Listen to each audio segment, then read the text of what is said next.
In today's video, I'm going to teach you how to create Microsoft Forms for feedback in just 5 minutes. If you're looking for a quick and effective way to gather thoughts, comments, or evaluations, Microsoft Forms is an excellent tool. Let's walk through the process together. First, you'll need to sign into Microsoft Forms using your Microsoft 365 credentials or any other Microsoft account.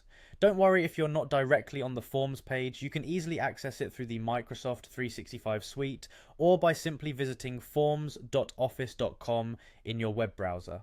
This straightforward step gets you set up and ready to dive right into creating your form. Once you're signed in, you'll see that there is a handy template gallery right at your disposal. This gallery is like a treasure trove for anyone who wants to get started quickly without the hassle of building a form from scratch. The templates available cater to different purposes, and for feedback forms, this gallery is your best friend.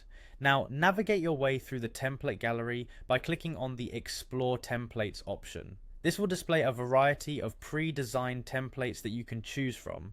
As you scroll through, look for feedback and evaluation survey templates. These are specifically designed to guide you in creating forms that elicit valuable and structured feedback. Take your time as you browse through the options, keeping in mind the specific type of feedback you aim to collect.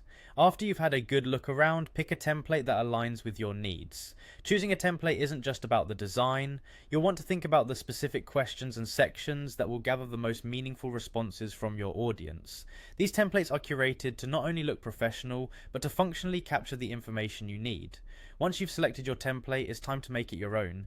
Editing your form is where you can truly customize it to suit your specific requirements. You might tweak the questions to be more relevant to your context, or adjust the order to better flow with the information you're looking to collect. You can also change the wording to match your organization's voice, or add additional sections for extra feedback if necessary. And there you have it, a straightforward path to creating effective feedback forms with Microsoft Forms. This tool is immensely helpful, whether you're collecting feedback from a team, students, or customers. Feel free to explore each section and adjust as you see fit to ensure your form meets your expectations. Thank you for joining me in this step-by-step guide. I hope you found it useful and that you're now ready to create your own insightful feedback form.